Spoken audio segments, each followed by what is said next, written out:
When a person goes missing, people usually expect a dark mystery, but my family turned my absence into a profitable religious performance. For 4 years, everyone at our hometown church believed I had abandoned my life, yet my younger brother stood on my porch holding his phone in absolute shock. He took one look at my small daughter, stepped backward down the stairs, and dialed our mother immediately to confess that the secret was finally out. Welcome back to Quiet Shadow Tales, where hidden truths are finally exposed. Before we continue this intense journey, I would love to know where you are watching this video from today, what the weather is like in your city, and please take a quick second to subscribe to the channel for more powerful family stories. For years, my family treated me like a personal automated teller machine rather than a daughter. It all started a decade ago at my college graduation dinner, when my mother handed me an empty cream envelope and warmly suggested I help cover their monthly household expenses. What began as a single helpful gesture quickly transformed into a relentless monthly subscription that drained my hard-earned savings before I even realized I was being manipulated. Every single paycheck I earned working double shifts at the hospital went directly toward funding their life, including new roofs, car repairs, and constant demands for cash. I kept a private notebook recording every dollar cent, convincing myself that helping my parents was the ultimate expression of love.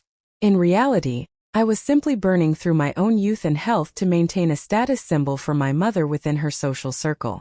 Everything changed when I met a kind framed builder named Jonah, who proposed to me with a house key wrapped in a simple ribbon instead of a diamond. When I brought him home, my mother immediately interrogated him about his income and insurance, ignoring his genuine warmth.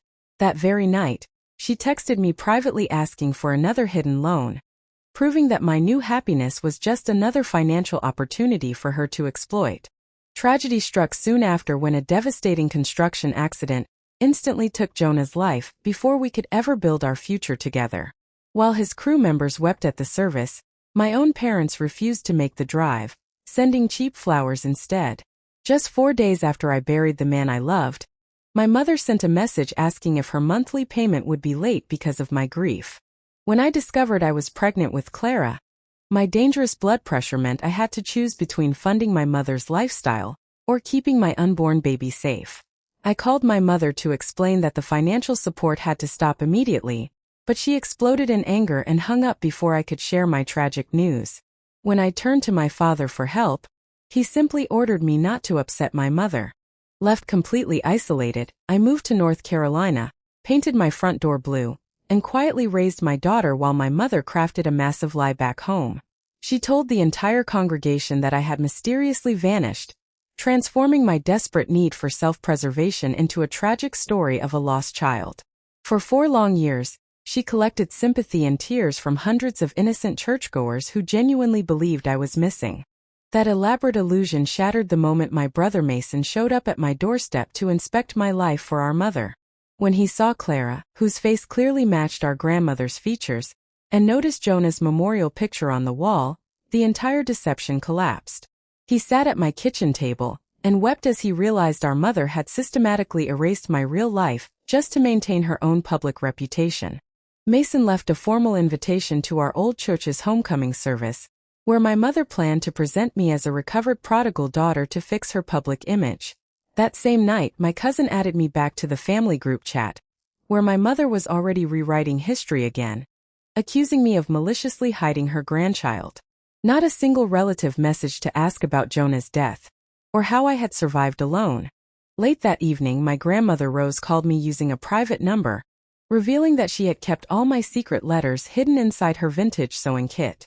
She confessed that she had never believed my mother's dramatic story for a single moment, knowing that our family had a long history of erasing anyone who refused to comply.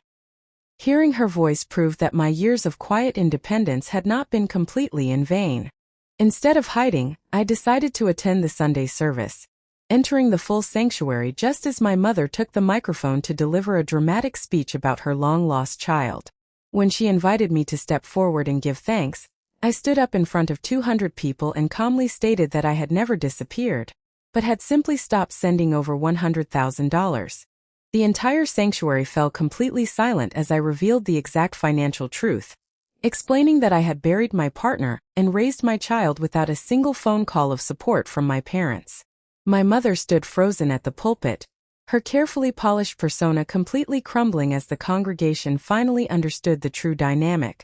I looked her in the eyes and gently explained that being needed is never the same as being truly loved. I gently took Clara by the hand, introduced her to Grandmother Rose in front of everyone, and walked out of that building forever. My brother followed us into the bright sunlight, asking if he could finally be a real uncle to my daughter without any envelopes or money involved. I smiled, welcomed him into our life, and drove away from the toxic environment that had controlled my youth for so long.